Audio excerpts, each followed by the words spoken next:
the vast, unforgiving steppes of 12th century Mongolia, a child was born.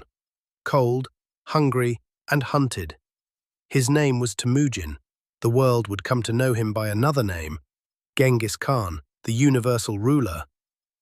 A name that would shake the foundations of empires and alter the course of human history. Early life. Temujin was born around 1162 near the Onon River to the Boran clan of the Mongols. His birth was marked by an omen, a blood clot in his fist. To the Mongols, it meant he was destined to be a great warrior. But destiny, at first, was not kind. When Temujin was just 9 years old, his father Yesugai, a tribal chieftain, was poisoned by enemies. His family, Temujin, his mother Hoylun, and his siblings, were cast out by their own tribe. Stripped of leadership, food, and protection, they were left to starve in the wilderness. Temujin learned early, trust no one, survive at all costs, and never forget betrayal. He hunted for food, ate roots, watched his brothers fight for scraps. At one point, he even killed his own half-brother to assert dominance. Harshness would become his armor and his weapon. Capture, escape, and the vision. Reviewing to in his teens, Temujin was captured by a rival tribe, the Timecodes, and enslaved. They clamped a wooden collar around his neck to mark him as a prisoner. But he escaped, using wit, stealth, and the help of a sympathetic guard. That memory would stay with him and shape his ideas about loyalty, justice, and vengeance. He married his childhood love, Borta, and began building alliances with other Mongol tribes. In this world, loyalty was as rare as water, and betrayal came swift. Temujin's wife was abducted by the Merkit tribe. He rescued her with the help of allies, including Togrul of the Karate and his blood brother Jamuka. But friendship never lasted long on the steppe. Rising power. Temujin's charisma, battlefield skill, and belief in merit over birth drew warriors to his cause. He promoted men based on talent, not bloodline. He gave the poor a place in his army, and he demanded absolute loyalty. By 1186, he was elected Khan, a leader of his people. But not all Mongols agreed. His former blood brother, Jamuka, now a rival, challenged him.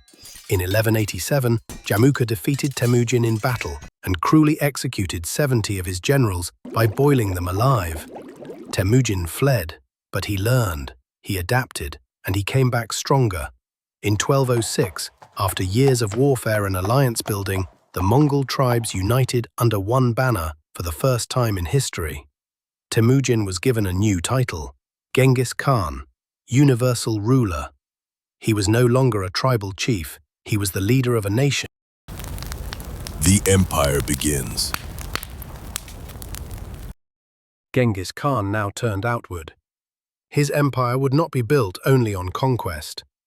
It would be a system, a machine, ruthless but orderly. He reorganized the military into units of tens, hundreds, thousands, regardless of tribal affiliation. Loyalty to the Khan came before blood. He established a law code, the Yasa, to bring justice and structure to the vast steppe. He built a postal system, a spy network, and even encouraged religious tolerance, a rarity in his time. But make no mistake, his conquests were brutal. In 1211, he invaded the powerful Jin dynasty of northern China. Mongol horsemen swept across the plains, surrounding cities, cutting off supplies, and slaughtering those who resisted. By 1215, Genghis Khan had captured Zhongdu, modern-day Beijing. Next, his eyes turned west. The Khwarazmian Massacre. In 1219, Genghis Khan sent a trade caravan to the Khwarazmian Empire, a vast Muslim kingdom stretching across Central Asia. The Shah there, suspicious and arrogant, killed the caravan. Then, he killed Genghis Khan's envoys, a grave insult in any culture. But to the Mongols, it was war. Genghis Khan unleashed his fury. His armies moved like ghosts, traveling thousands of miles at incredible speed. City after city fell: Bukhara, Samarkand, Nishapur. In some cities, entire populations were executed, hundreds of thousands, maybe millions. Historians still debate the numbers, but the horror was real. Genghis Khan reportedly told the people of Bukhara, I am the punishment of God. If you had not committed great sins, God would not have sent a punishment like me upon you. This was psychological warfare on a global scale, and it worked. Westward, the edge of Europe. By 1223, Mongol forces had reached the Caucasus, the Kievan Rus, and even the edges of Eastern Europe. At the Battle of the Kalka River, they crushed a combined Russian and Cuman army. But Genghis didn't push further west. Not yet. He returned east to deal with rebellion in Shia and Tangut lands. Time was catching up with him. Death of a Khan. In 1227, Genghis Khan was in his mid-60s, old by the standards of the steppe. While fighting the western Shia, he fell from his horse and was severely injured. Some say he died from internal bleeding. Others claim he was assassinated. The truth is lost to time. What we know is this: Genghis Khan, the once hunted boy from the steppe, the slave turned sovereign, the uniter of tribes and destroyer of cities, died that year. His body was buried in secret. His soldiers reportedly killed anyone who saw the funeral procession. Forests were trampled flat by horses to conceal his grave. To this day, no one knows where Genghis Khan is buried. Legacy. At the time of his death, his empire stretched from the Pacific Ocean to the Caspian Sea, more land than Rome ever ruled, and he was just the beginning.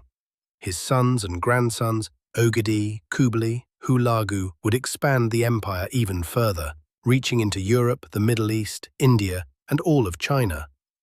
The Mongol Empire became the largest contiguous land empire in history. And yet, Genghis Khan's legacy is complex. To some, he is a butcher, a man responsible for the deaths of tens of millions. Cities were leveled, cultures extinguished, but to others, he is a visionary, a ruler who promoted trade, law, tolerance, and merit. His empire connected East and West. It enabled the Silk Road to flourish.